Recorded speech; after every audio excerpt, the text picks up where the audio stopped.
already. So I'm going to go ahead and get us started. So thank you everyone so much for joining us today. Today we're going to be talking about how to prepare for and run better board meetings. And before we dive in, just a few housekeeping things is that the session is being recorded. So if you have to jump early, you missed something, you want to go back and rewatch it, don't worry, we're going to send a link directly to you following the webinar so you can access that recording. If you have any questions, please feel free to submit them in that Q&A. We received so many of your guys' questions in advance. Thank you so much to everyone who submitted those, and we'll be addressing a lot of those today. And then last but not least, there will be a survey following the webinar. It takes about 30 seconds to fill out. So we really appreciate if you can just take a minute or so and just fill that out. It really helps us make sure we're delivering the best content possible to you guys. Now, before we dive in, this is part of our Investors Point of View series. So for this series, we bring in our people from our investment team. So today I am joined by 3 of our panelists. And with that, I'm going to pass it to Byron to kick off the introductions. Thanks, Deanna. Byron Lichtenstein, Managing Director here at Insight, been at the firm about 8 years at this point. Work across both our investment team and our on-site team, which is our Insights Value Add team. But really excited to talk with both Krish and Dionne today. I'll be moderating the conversation, so please feel free to put anything in the Q&A as we go. But with that, why don't I kick it to Dionne? Hey guys, Dionne, Managing Director at Insight. I've spent my career here about 6 years now at Insight, working with lots of boards and investors and management teams through the ups and downs of growing and operating a business. So in that context, I've seen a range of boards from different perspectives, minority, majority, and experienced boards and less so. So really excited to be discussing this topic with all of you. Krish? And hi, everybody. I'm Krishnan Sastry, also Managing Director at Insight. And I've been with the firm for 15 months. That makes me the spring chicken in this group. And prior to joining Insight, I was CEO of one of Insight's portfolio companies, and I've been in tech and tech-enabled services businesses for 30 plus years. It's good to be here. Amazing. But before we jump into the content, for any of you on the phone that don't know Insight, I'll do 30 seconds just on us. Obviously, as this thing says, we've been around for 25 years, mostly B2B investing, but also do B2C marketplaces, internet enabled services. And across those 25 years, it's given us a lot of experience. That's why we're here today. We've made almost 600 investments, everything from Series A all the way through take private. And so we love software. We love working with our businesses. We love partnering with CEOs and founders and executives all the way from the earliest stages of building your team and figuring out your strategy all the way through IPO or eventual exit. So very excited to talk about this topic. It is something that the 3 of us feel really strongly about, and we want to make sure that folks in our portfolio and the broader ecosystem are as successful at this as possible, as we think is one of the best tools you could have. With that, first question, and I'll start off with Krish. Why do we even have board meetings? As you think about governance and this, we live in a world of constant texting and emailing and all of that, and you have most of the numbers. How do you think about what's the point of a board meeting? Why does it even exist still? Yeah, Byron, it's a fantastic question because yes, indeed, I'm on 5 boards right now, and my cadence and frequency of interaction with CEOs really varies widely. And in fact, sometimes we even have group texts with all of the board members involved in it.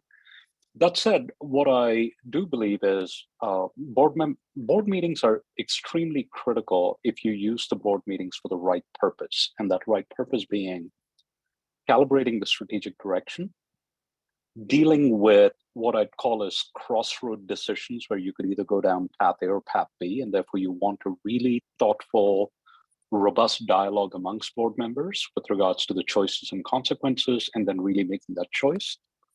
And last but not the least is to really get the board members' attention, because the board members are involved with multiple different boards. And so the moment they leave a given board meeting, I can guarantee you, they're probably on to the next board meeting that they're preparing for. So I call it sacred time, where you get all of the board members' undivided attention for whatever be the board meeting's duration. We can talk about that at length. and really getting all of them engaged in discussing all aspects of a topic, be it a problem, be it an opportunity, be it a strategic choice. So I still believe board meetings are critical for those kinds of things. It's not necessarily one that you want to use for reporting out numbers. That would be a terrible use of that time. Dionne, thoughts on the goals? Yeah, I agree. I mean, really, board meeting, as Krish alluded to, for all those goals should be a feedback session, right? An opportunity to discuss and really have conversation. And as a forum for really decision-making and approvals that crosses the companies. It's not a readout of facts and financials, and it's not a show and tell session. I like the analogy of, if it's a book club, you want to show up with everyone prepared to have that discussion. You don't have a book club where no one's read the book and you're kind of going through it live. So that's how I think about it. Makes sense. I think, Krish, especially one of the points you made about undivided attention. I think especially in this world, I find a lot of times it's a good excuse for all the board members and the execs to actually get to know each other too. I think it's a good interaction point. And at the end of the day, we're all people trying to, make joint decisions, and like trust actually, I think also gets built. That'd be the only thing I'd add there. Well said. Let's get tactical. Do's and don'ts around board meetings. Like, Dionne, I'll start with you this time.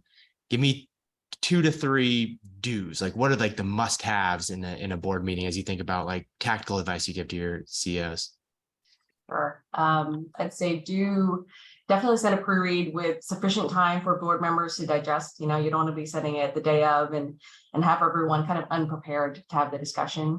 I'd say come with goals and topics for which you want to actually receive feedback. I think with every board meeting, those goals may be different, but arriving with a set of kind of topics for discussion is a really helpful thing to have. And then I would say broadly, come with solutions, not problems, right? I think that, if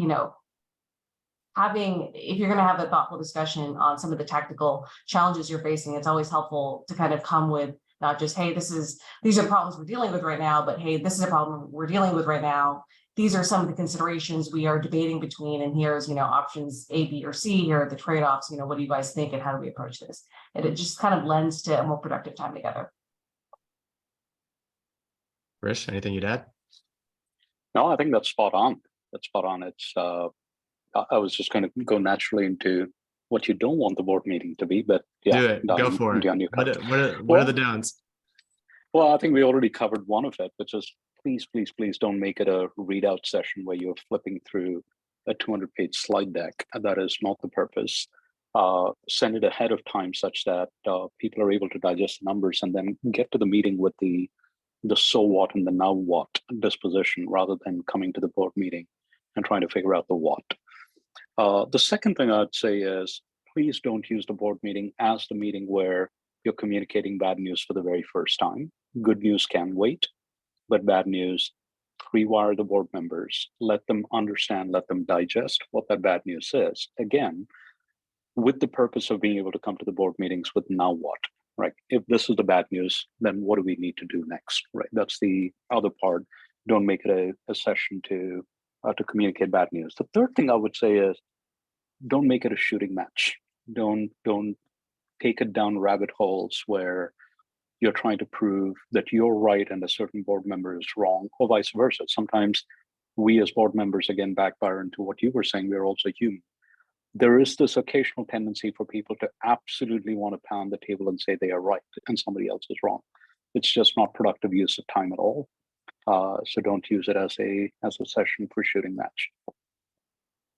Quickly, Dionne, before you get to the don'ts, we did get a lot of questions ahead of time, and one was around, this question on details and like what to include, what to not include. Like, you guys have both mentioned a don't is making it a report out session. Like, but sometimes there are numbers that need to be discussed. How do you guys think about, handling that and getting through call it the details and the financials and the KPIs and that, like, what gets included ahead of time or discussed ahead of time, what gets included in the meeting? Like, how do you guys think about that? Because you guys both mentioned it as a don't.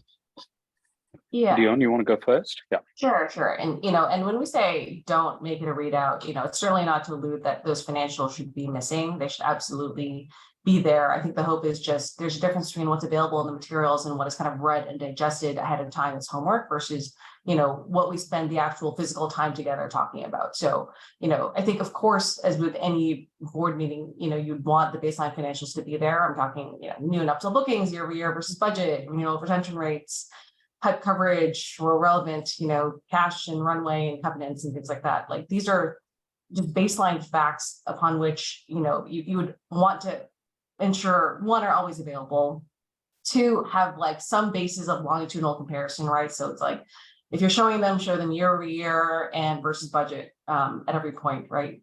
Make sure that there's consistency in those metrics over time. So, what you don't want is we're reviewing this number and you're like, wait, I remember last board meeting and that number was different, right? Like you want there to be like a fluid and consistent conversation and reporting across different board meetings. So all of that is kind of like baseline table stakes to me, and for all that to be true. The goal is that, again, we've arrived at the board meeting. Everyone's read all those financials. They make sense. There's like no major crazy questions.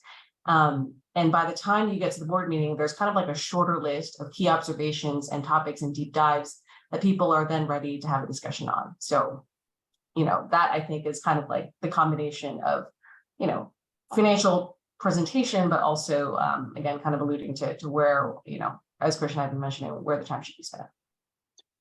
Byron, if there is just one thing I could add to what Dionne said, it's if you're going to report out numbers during the board meeting itself, let those numbers have a context, right? That context could be the plan. The context could be year over year. The context could be what you've set out as a strategic goal for the business. In fact, I sit on the board of a company where the strategic goals of that business are to become a 100 million ARR business by the end of this year, have 90% gross margin, and actually begin to turn profit again, because we actually took them deep into R&D and therefore basically turned EBITDA negative for about 12 months, but they're going to turn EBITDA positive again.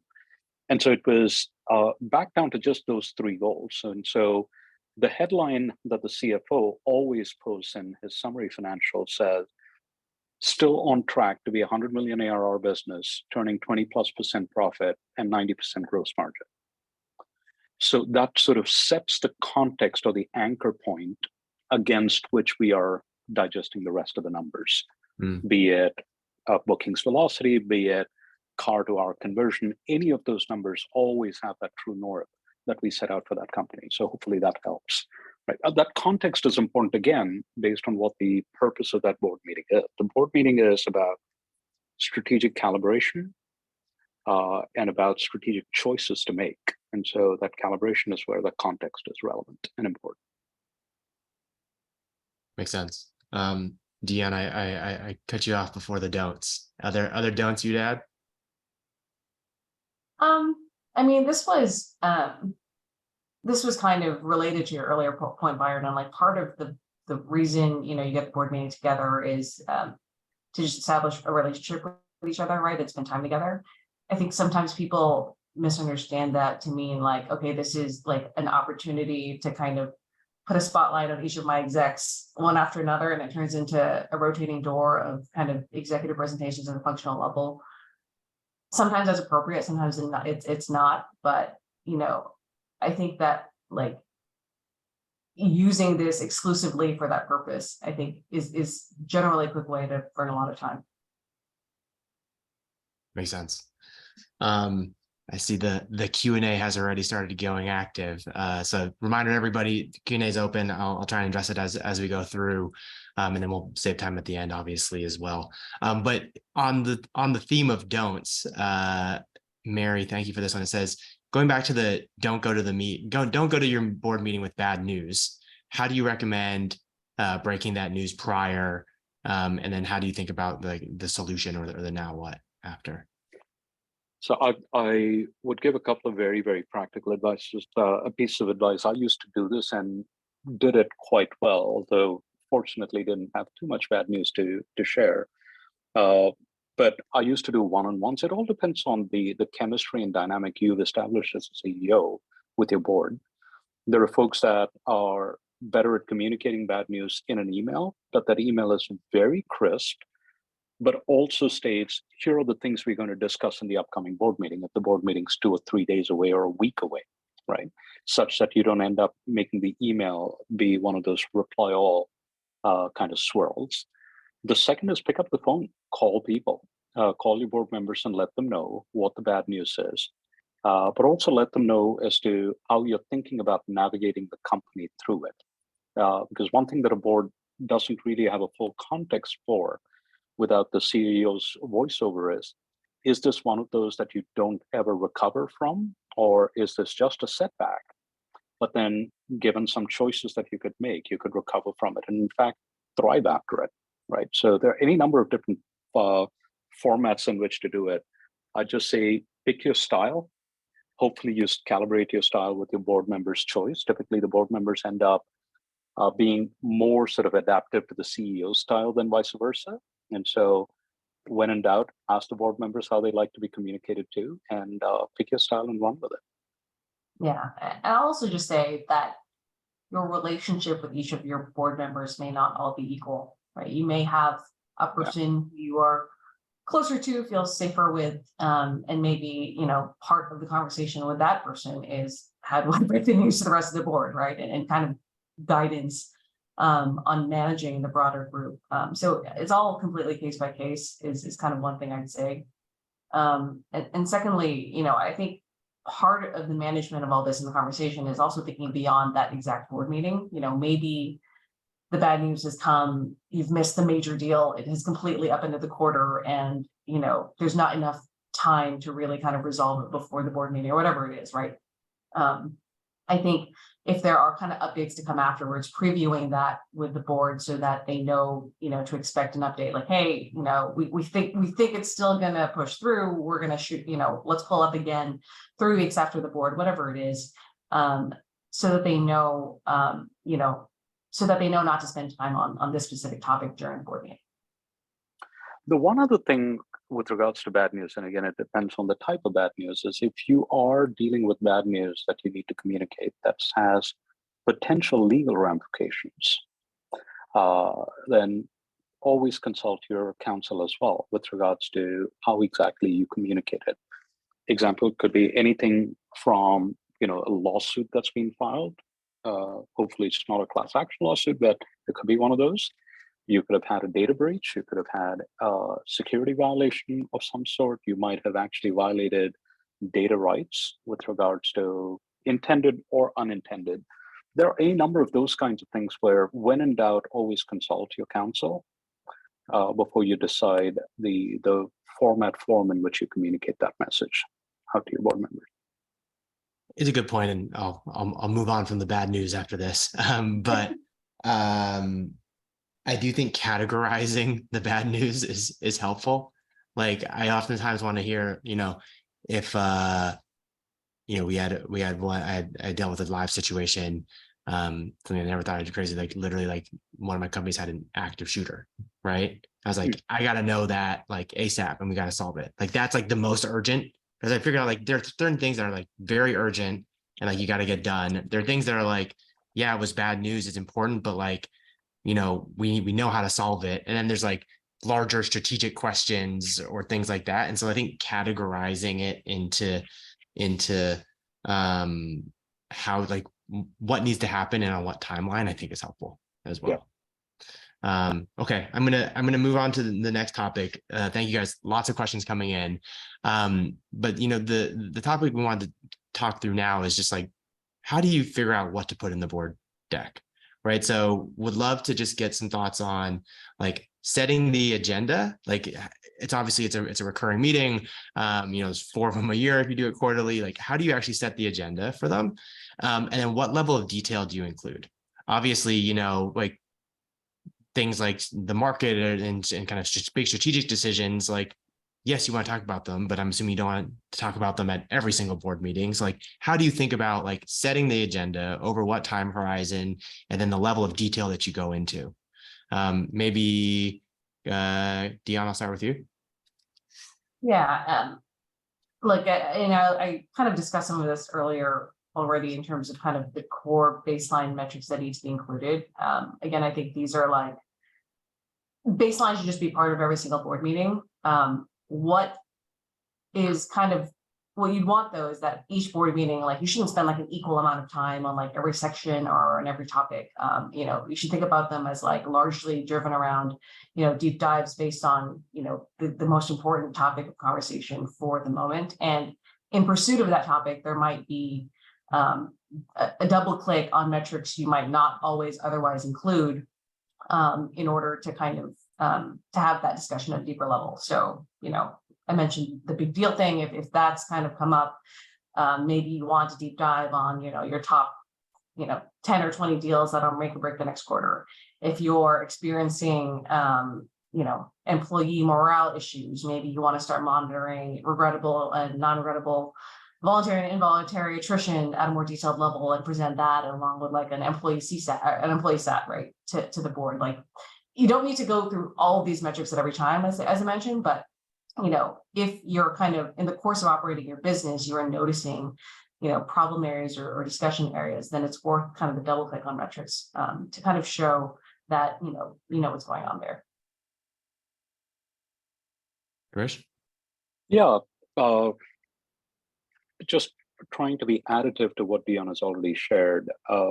One of the things you probably want to be cognizant of is, at what point in time do you expect the discussion to then matriculate into an operating plan, right, of the business itself? So if there are conversations to be had, such as one of the portfolio companies, again, that I'm part of, in the Q1 board meeting, we discussed topics around what a multi-year growth plan would look like.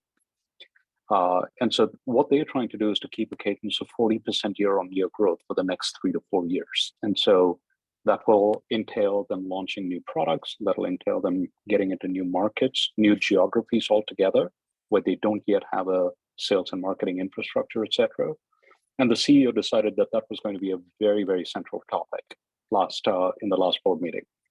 In this board meeting, what the CEO is also trying to do is to figure out how to use M&A as a lever to drive additive growth, incremental growth over and above the organic growth part of it. And so a central topic that he's going to be spending an hour talking about is creating and operating an M&A factory, which is they have a goal of acquiring at least 10 to 12 companies over the next 2 to 3 years. And therefore, what is the discipline required? What are the resources required in order to run that? And so I think there is the core set of topics, which is all around comparing to the goals you've set. Then there is going to be the things which are around what I'd call as things that keep me awake at night as a CEO, and things that I'm watching out for, but I'm not necessarily losing sleep on. Those are topics that are, I think, also equally important to cover. But then in every board meeting, I would strongly suggest trying to allocate at least 20 to 30% of the time on topics that could be consequential to the business over the next 3 years. Right? If we did that, I think we would have tremendously engaged board members, tremendously productive board meetings. We are not just looking 6 inches from your nose, or you're not looking at chart after chart until your eyes glaze over. Makes sense. One really good follow-up to that one that just came in is, how do you guys think about content and even like some degree of frequency of board meetings, et cetera, as you scale up, as you think about from even call it, Series A or some businesses, if you're even earlier for folks who are pre-product market fit, all the way through, pre-IPO, late stage venture type businesses. Like how does it change? How does the content change? Like where do you focus your time? So I can tell you based off of Dionne, do you want to go? Do you want me to go? Oh, go. Okay, cool. Yeah, so I can tell you just based off of my experience working at a portfolio company where Insight had invested in the early days, where we had an absolutely overwhelming market share in one market, but that market was almost 95% vended. Our main objective was to try to figure out as to where the heck do we place bets and how do we grow? And for us, it was the whole concept of growing inorganically through acquisition or using acquisitions as a way to accelerate R&D was somewhat alien. And so at that time, I think a good portion of our discussions used to be around how do we grow and how do we get into newer end markets and how do we use M&A. And so we were doing that very frequently as part of the whole board meetings. Once we got to a cadence where we knew how to do it, the next big step for us was to show that we could build operating leverage in the business, where Insight was trying to see whether our company could be the platform where they could add on a ton of acquisitions and help us, really grow as fast as we could. And so the conversation started morphing to that.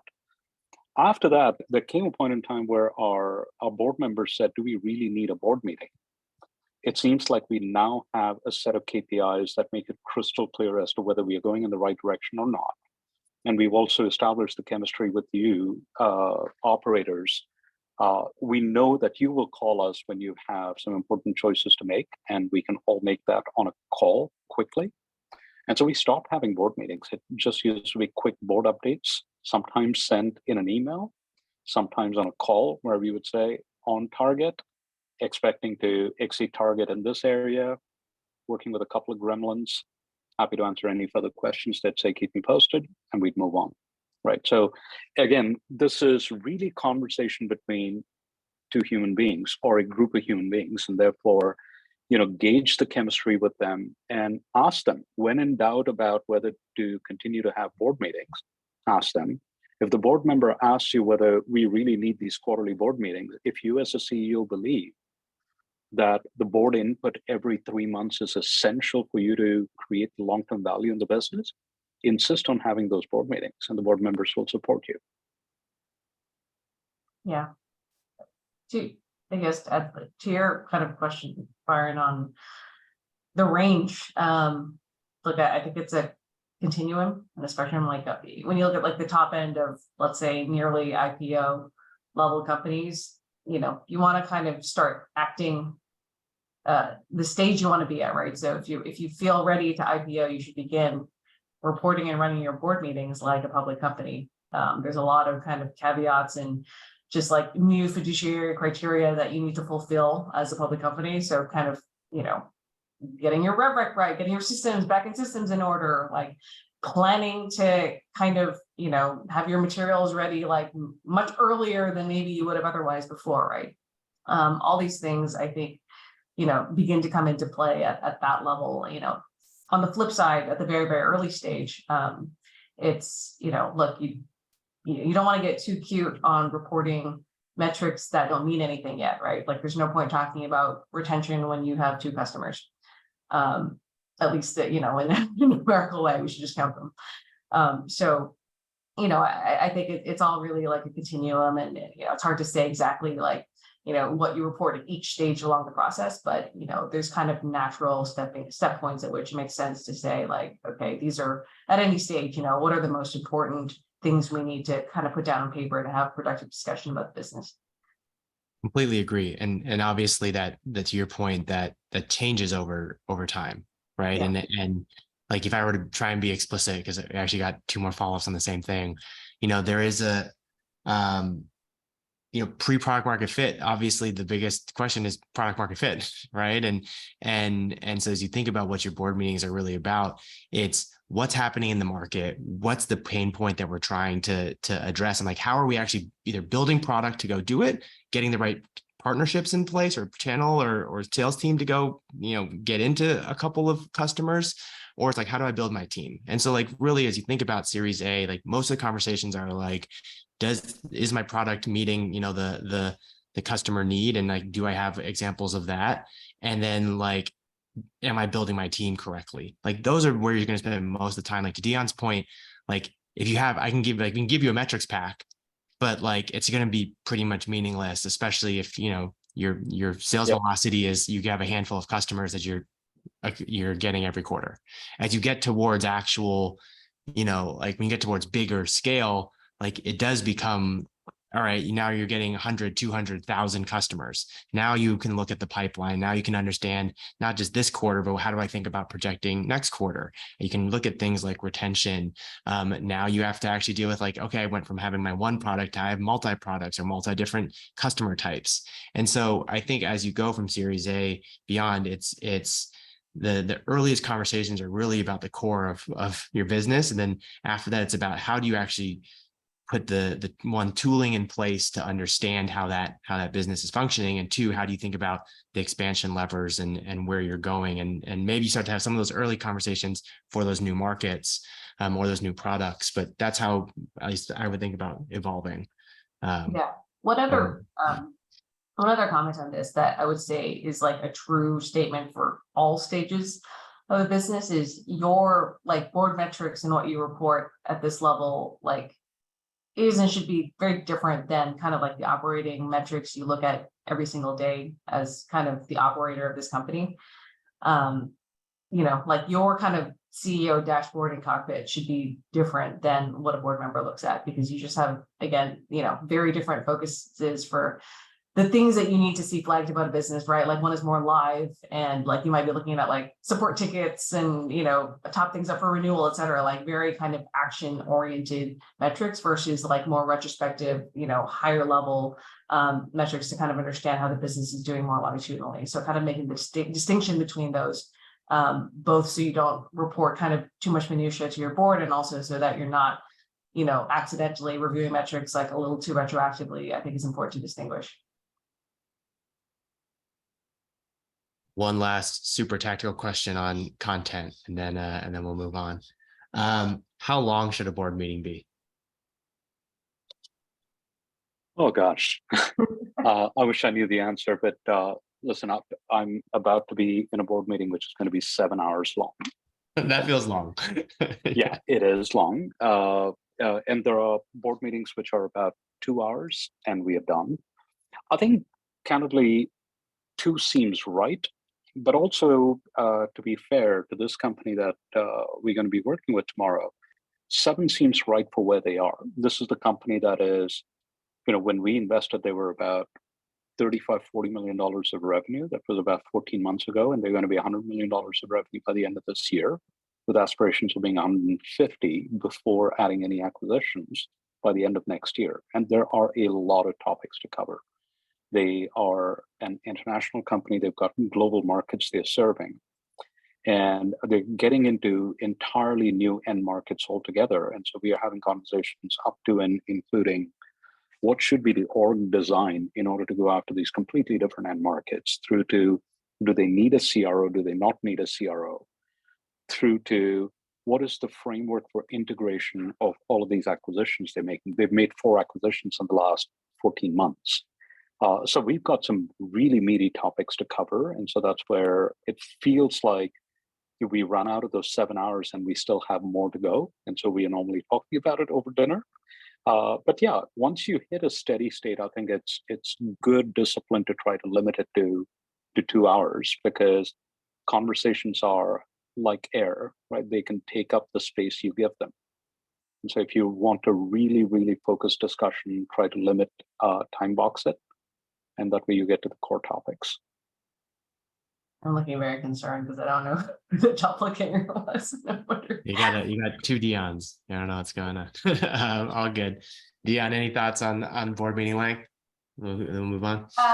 Look, the range that exists, like that's the range that I see too, like 2 to 7. I don't know if there's a right answer, but know that on the shorter end of board meetings, if that range does exist, it increases the onus of very, very solid reporting all around it, right? Like a 2-hour board meeting can happen when everyone comes in with the same fact base, with all that kind of ready to leap into this discussion.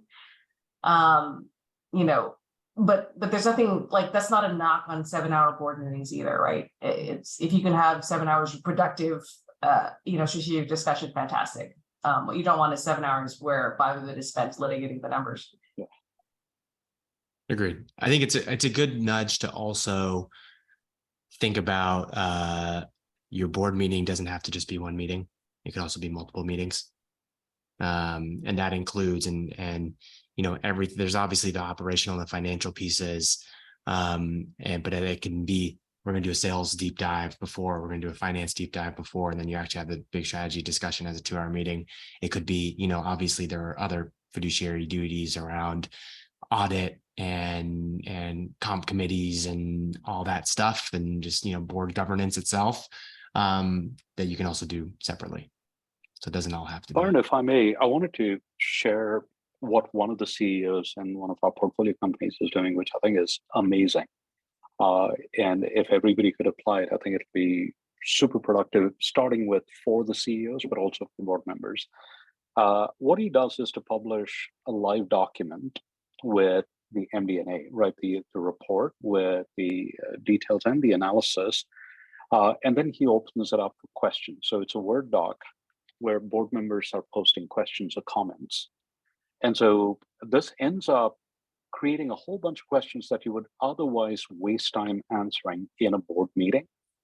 And so what he does is asynchronously answer all of those questions on the Word doc itself, right? He or his staff members answer the questions. So by the time we've gotten to the board meeting, we've already addressed the routine and customary questions that come out of charts and graphs and tables and numbers, etc. And so the entire time is left for strategic topics. What do we really want to talk about? What are the 2 or 3 key important things or decisions that are ahead of the business? Of course, that means the CEO took it upon himself to say, I'm going to make all of my investors technology savvy. So invested time, you got it there. Yeah. It's a good point. I think one message also for any kind of CEOs and founders out there in the audience is figure out what works best for you. Also, there's one of the CEOs I work with who honestly he feels like he has better thoughts or just clarity of thinking actually writing in prose than putting things in slide or trying to talk through it live. So like he literally writes like a multi-page like Word doc, and he sends that out as just kind of State of the Union ahead of time, because he finds he feels like he's most effective doing that. And so I think figure out the style that works for you, and don't feel like you need to follow the template just because one of us or one of your other investors or board members likes a certain way. Like at the end of the day, the goal is company performance and your performance, and so whatever you find best, I would do. Let's switch gears a little bit. So we talked about what to talk about in the board meeting. Let's talk about who's around the table. So there's 2 pieces. One is I've gotten some questions around like board members themselves, and then the second piece I want to talk about, and Dionne, you mentioned it earlier, leadership team. We always get lots of questions about like who should I include? Like should every one of my execs be here? All that stuff. So let's do the board member piece first. I think that one's quickest. Obviously, they're like you usually have like some of your investors as board members. There's obviously legal board members and folks that have been historical. Question on independent board members though. Benefits of an independent board member. When should you get an independent board member in your journey? Any thoughts on that? Dionne, I'll let you take this. Sorry, my computer froze for a sec, so I don't know if you called on me or Krish. Dionne, go for it. As with lots of our answers here, it's very case by case. Sometimes independent board members can be helpful if you're trying to recruit for a specific skill. Let's just say your current board is comprised largely investment professionals, and you want someone much more focused on go-to-market that can work more hands-on with you guys. That can be like a case to recruit another. So it's all case by case, but I think broadly the composition of your board is again like a collection of the skills and experts and kind of sounding boards you want to collect around yourself in order to kind of execute to the best possible degree. Anything you add, Krish? No, I think that's spot on. Okay, perfect. And then as you think about your board members, like how do you identify, you talked about Dionne earlier that, you're going to have different relationships with your different board members. How do you identify kind of like, for lack of a better word, like what each board member is good at and like what to actually utilize them for and learning their biases and all that type of stuff? Like, how do you like think about tailoring what your asks and your working style with each board member? I can jump in, Dionne. Yeah. The hardest thing, at least for me early on when I was dealing with board, was to constantly keep remembering that the board's job is to make me successful. Okay. But it's sort of hard to get to when people have different styles, some harsher than others, of asking questions. And sometimes you do end up down rabbit holes about who's right, who's wrong. Leaving that aside, I used to carefully listen to rather look for the ways in which board members processed information. And there was some that were gifted in trying to identify the 3 or 4 things that could go wrong with your plan. And therefore, the only reason why they would point those things out was not necessarily to say those will go wrong, but rather to try to figure out if you had a point of view of how you would deal with them if should those things come to pass, right? And so I then started using those board members as my sounding board to make my plans bulletproof before I even shared them more widely. They were absolutely gifted QA specialists, is what I would call them.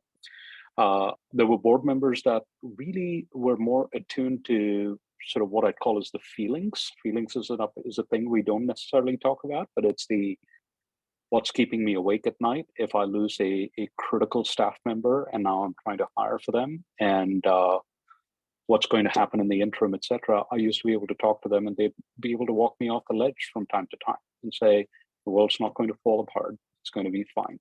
And so I'm just giving some specific examples about ways in which people used to be different.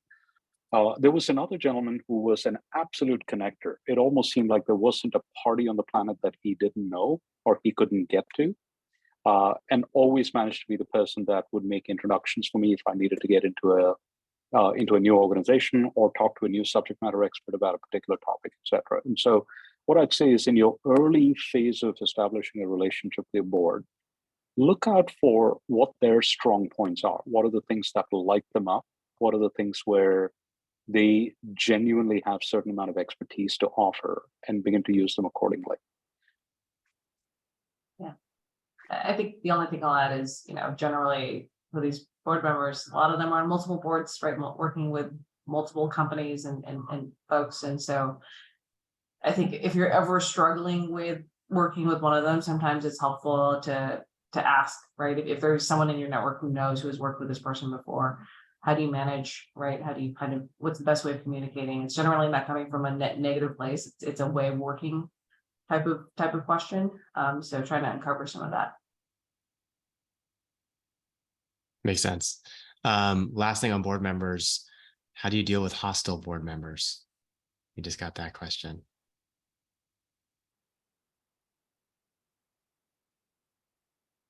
Any jiu-jitsu tricks? Yeah. So that example I was giving you about one of the board members who seemed to be gifted in constantly finding the 3 or 4 critical things that she thought were going to go wrong with your plan. My relationship with that board member got a heck of a lot more productive once I began to understand the intent. Okay. I myself have received this feedback from some portfolio companies whose boards I sit on, where they're sort of trying to understand whether there's a question behind a question, right? And so it's all about establishing that trust, after which so that hostility, or at least coining something to be hostile, begins Perceived to go away, at hostility. least. Yeah, or perceived hostile begins to go away. And so some of the practical advice I got from my predecessor CEO at that company was to say, if you have a doubt about somebody having a question behind a question, just ask them flatly, right? Say, I want to make sure that I'm answering the question that you might have. So is there a question behind this question, or can you help me understand the sort of context behind the question, et cetera? And so that in itself started giving that board member feedback that I was struggling with sort of immediately clicking with them, et cetera. And so they started putting in time. Listen, if it ends up being a completely hostile one where the person is just being a butthole, I'd say hopefully you have enough strong relationships with other board members where you can flat out ask them for some advice or perhaps how to be more effective with that board member, right? But otherwise, I think it's just very simple calibration exercises. I truly believe can address 90% of perceived hostility. Yeah, I agree with this first and foremost. I would even say 99% of the time it's perceived hostility, and I agree with you, Krish. Find a friendly alternate board member to kind of be your bridge. In the rare instance there is a truly hostile board member who is, you believe and there's consensus across everyone else at on the board that they're no longer performing their fiduciary duty as a board member. And I've seen it happen. There's either there comes a point where like maybe in your exchanges, every message has to get forwarded to council, right, for vetting and screening, so that they are aware and can provide guidance on how to interact. There might be a scenario where that board member needs to be exited, and that's a very tricky and complicated situation where maybe they have to be bought out, maybe there are other paths, right? But generally, obviously, it's a difficult dynamic, but it does happen. Yeah. Very helpful. Let's move on to leadership. Just being conscious of time, like how should CEOs think about a couple of things? One, which of their execs they should bring to board meetings and when, and then two, relationships between board members and their executive teams. Like, should the CEO always be the go-between? Like, how do you just think about using board meetings for your executives, and then the relationships between executives and board members? Maybe Dionne, I'll start with you. Sure. I think baseline, certainly the CEO and CTO or CEO and CFO are generally always in attendance through most of the board meeting. Exec leads have seen everything from everyone's present the whole time to, maybe they come in and present kind of deep dive topics or their own functional deep dives. I don't think there's a right answer. I'll just say that, again, not every single board meeting has to be the same. And so you don't need to kind of go through the entire roll call every single time. Broadly, though, I think there is always value in hosting an executive session with just you, the CEO, and your board after the board meeting, no matter what, even if you have nothing to talk about, just to set the precedent that it exists. Because I've also seen scenarios where, it never happened and suddenly it did. And so everyone knew something big or something major was being discussed. And that just kind of led to all sorts of discussion management issues on the other side.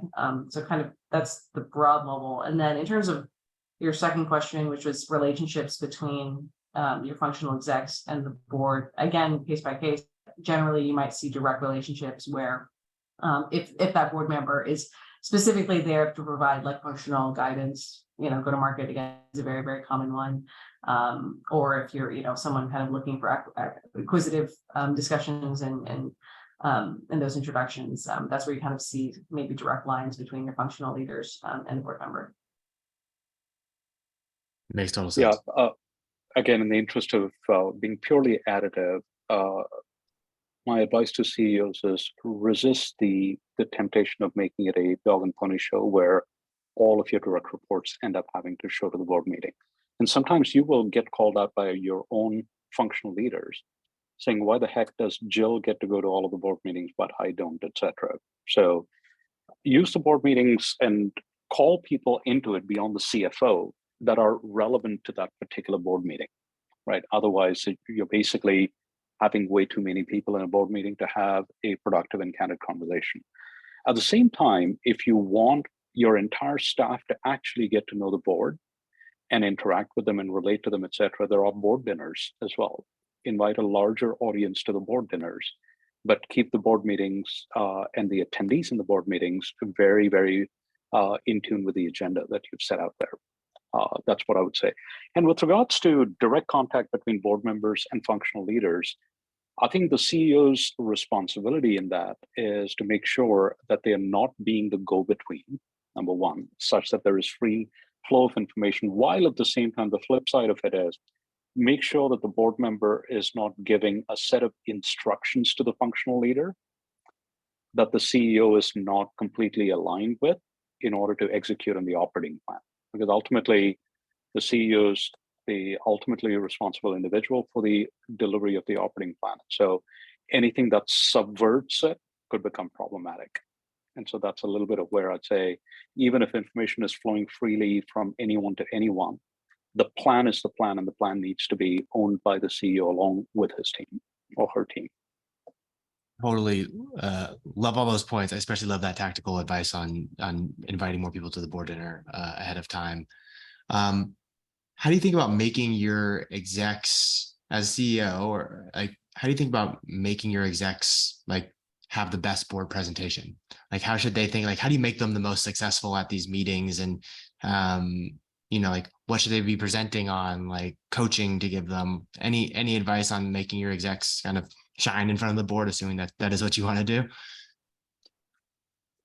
I often try to play the board member with my team, especially if they are presenting for the very first time. And it's normally myself and the CFO that sit down with them. And I often will ask them, even before they start putting their slide deck together, to say, what is it that you're trying to communicate, number one, but more importantly, what is it that you want from the board member when you present this? Are you just reporting out, or are you trying to get their input? So they almost end up having sort of two board meetings, right? Which is, one is with me and the CFO, when I used to be the CEO. And then, of course, they present to the board. That's a lot of what we used to do. And sometimes the functional execs also have established some level of direct relation with the board member. So they might just give them a call and say, hey, these are the topics I'm planning to hit. Do you think I'm covering everything, or do you think there's something else you think I should cover? That also helps get the board member vested in the success of that functional exec as well. Yeah, the only additive thing I'll say is, sometimes functional execs, they don't have, they haven't peered at the longitudinal material for what every other functional exec is presenting. And sometimes that's only apparent when there are inconsistencies, when those presentations happen back to back. So that's kind of your role, I think, as the CEO to kind of make sure that the messages presented by each functional lead actually connect and align and make sense with each other. Yeah, that's a great call out, Byron, if I may. Yeah, go for it. One thing every CEO should consider is, regardless of who attended the board meeting or did not attend the board meeting, is to really spend time with their functional leaders to at least give them a synopsis and the highlights of the board meetings themselves, which is, what were the major topics discussed, and what were the key decisions, or what were the key sort of perspectives from the board that the team is going to work on going forward. When you do that, that longitudinal view is there for the functional execs. Otherwise, Dionne is exactly right, which is you don't know the head or tail, but you're just trying to present something without full context. Perfect. We got 5 minutes left. I mean, we got a lot of questions. I'm like trying to hit on all the Q&A. Obviously, amazing content, Dionne and Krish. One thing that's come up I got 3 questions on it is there a template that we have for board meetings? There is if you go to our Insight Partners blog, and maybe Deanna, we can follow up afterwards with the link. I believe there is a kind of example reporting pack that we have out there, both from a KPI standpoint and from just a general kind of board format. I'd also make a plug next week. Check out Insight's LinkedIn page. There is a session with 3 leaders from our sales COE on like key KPIs as you think about scaling up, and those will match pretty well with what our us as board members want to see in deck. So I would just say, in terms of metrics, KPIs, check out the blog. All the stuff that we publish on there are things that the board members will probably ask about. One question that I really liked, and I'm going to try and get to all of them. We probably won't. One, how do you think, and Krish, maybe I'll start with you, like, as a CEO, how do you think about breaking news to your company after a board meeting? Good news or bad news, either like, hey, like, we got approval for this acquisition, or like, hey, like, we're going to go pursue this new, we got, approval for the investment in this, or on the flip side, like, hey, like we're going to have to do a RIF, or like, how do you think about breaking both good and bad news back to the company after a board meeting? Out of personal experience, I used to use my management team a lot, right? And when we used to do, for big enough news, I would do an all hands meeting. Otherwise, we would cascade it through the direct reports, through the functional organizations and their management meetings. If we were doing all hands meetings, it's quite simply the standard communications formula, which is about what, why now, what's in it for me, and why are we doing it, right? And so the whole why part of it is an extremely critical element that I used to spend extra time sharing with the employees, which is for good and the bad things, right? Where we would say, we are probably going to cut back on costs a little bit because we need to invest more in R&D, and we are not going to just throw money at R&D while keeping everything else constant. And so explaining that context always got the employees engaged, or at least they understood the full context before they jumped to their judgments about whether it was a good idea or bad idea. So hopefully that helped. Again, the size of the communication, or rather the size of the news, really determined whether we had to do an all hands or let it just ripple through the standard communications channels. I think one thing kind of not to do is, I think sometimes with bad news, there's a temptation to kind of blame it on the board and say, like, I'm just the messenger here. The board made us do this, and we're just following marching orders. And it just, that is attractive on a lot of levels, both in terms of the company's understanding of your empowerment, because you're the CEO of the business, but also just is generally not true, right? The board doesn't actually tell you to run the business; it's there to provide guidance.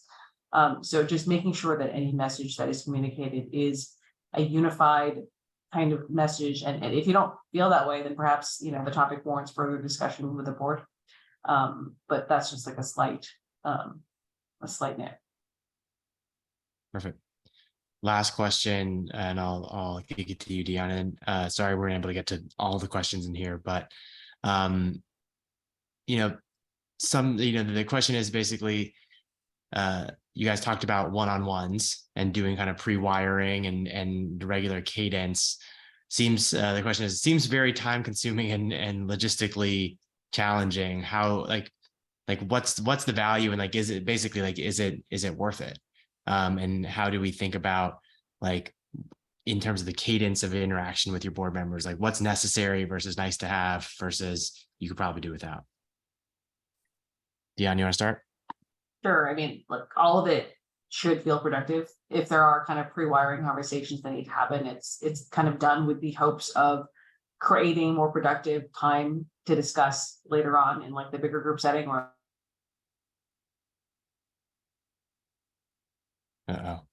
did we lose her? Along the way. Yeah. Oh, sorry. We lost you for 10 seconds, just the last two sentences. I was just saying, all of it should be, I don't know if all should be productive, and with the hope of hopefully kind of, making time more productive later when you have the bigger board conversation, and saving time later. But yeah. For sure. Well, I know we're at time. For any questions that we didn't get to, feel free to follow up and email Dionne, and we're happy to kind of send some written thoughts. Dionne, with that, I'll turn it over to you and for any closing remarks.